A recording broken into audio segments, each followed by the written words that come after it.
Bonjour Thomas, alors est-ce que tu peux nous parler de la vente à distance?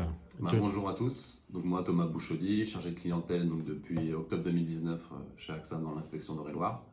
La vente à distance, c'était vraiment un gain de temps, un gain de développement au niveau de ma clientèle stratégique, notamment les cadres d'entreprise avec qui je peux avoir une relation à distance, notamment une clientèle parisienne.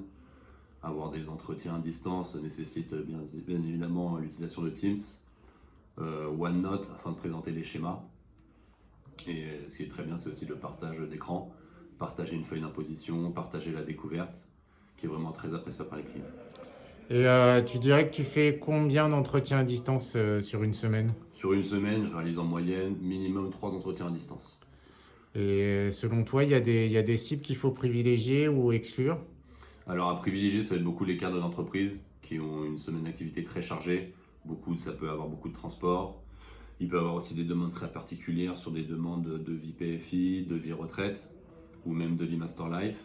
Et les cibles à exclure ou ne pas négliger, ça va être les personnes de plus de 60 ans avec qui j'éprouve quelques difficultés, notamment lors de la signature.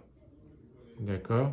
Et est-ce que selon toi, il y a des types d'entretiens particuliers à privilégier? Par exemple, plutôt découverte, plutôt signature, plutôt, enfin, est-ce qu'il faut privilégier une forme d'entretien?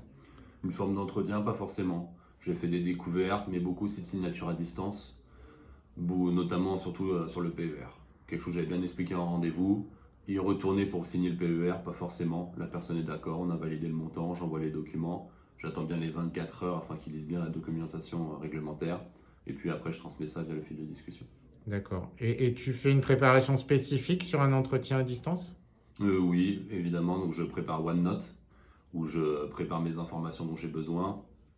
J'utilise aussi beaucoup mon OneDrive, où j'ai pu stocker les précédents entretiens, leur avis d'imposition par exemple, ou même des schémas que j'ai préparés notamment lors de l'argumentation PER et retraite protégée.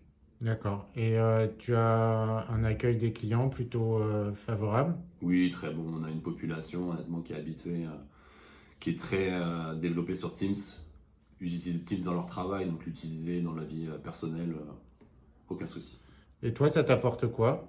Moi, gain de temps, j'ai pu aussi développer donc, des entretiens notamment tard le soir, notamment un exemple, mais le vendredi soir, un entretien à distance pour un PER à 17h30 que j'aurais dû faire à Aubervilliers, donc dans le 93. Le faire chez soi, c'est quand même beaucoup plus confortable et ça s'est bien passé.